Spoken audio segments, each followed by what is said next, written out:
A lot of activity out here today.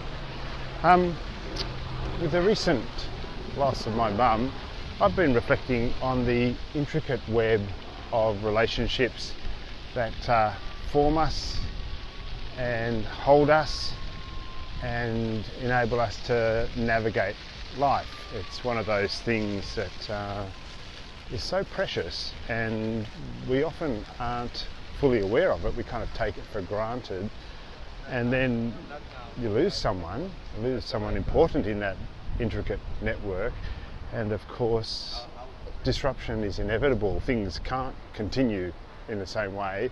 Something very important is missing, someone very important is missing. And so I've been thinking about that process of grief and how we have to let go of something important, someone important.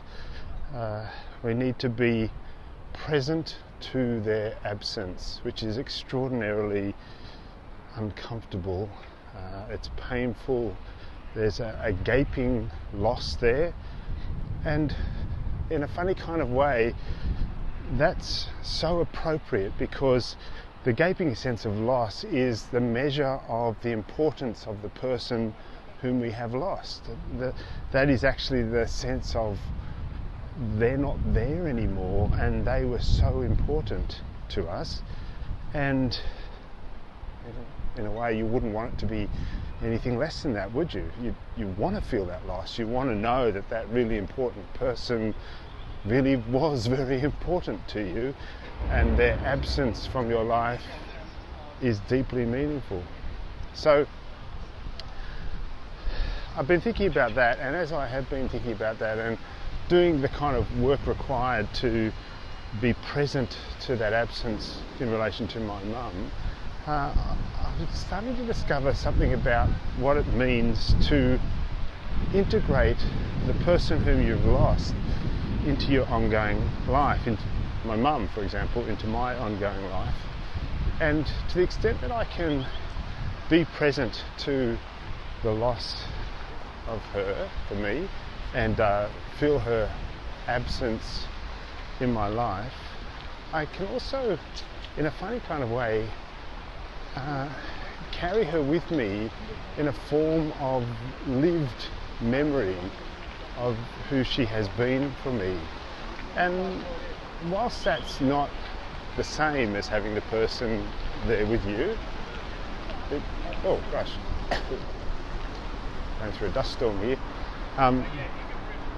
While that's not the same as having the person alive with you, there is a sense in which they continue to live with us, and we can actually even converse with them in a process in our memory, and the fact that they've been so important to us continues to be real in our ongoing lives.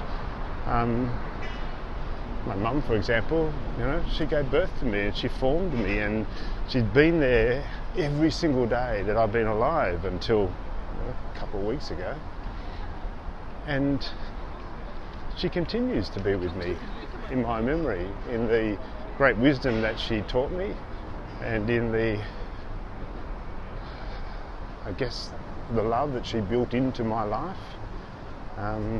Those things not only will not go away, but they continue to grow and become more alive in me, and in that sense, Mum becomes more alive in me as well.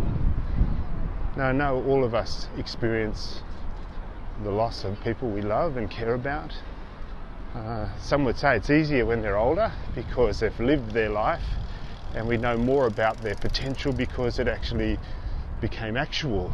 And when we lose someone who's much younger, that pain is in some ways far greater, because there seems to be such a loss of what might have been, and we might never know. We can't ever know what that would have been. That's a deep pain. But it doesn't need to be the final word on the person that we've lost. For whatever time they've been with us, they can live in an ongoing way in us and through us. And I think that's how we honour those we love whom we've lost. So for those of you who are grieving this week, be as present as you can to the one who is absent, and allow them to continue to speak with you and to form you and inform you, and honour them in the way you live in response to their presence in your world. This is part of eternal life. It goes on. We live into it. I encourage you to think about that. God bless. I'll see you soon.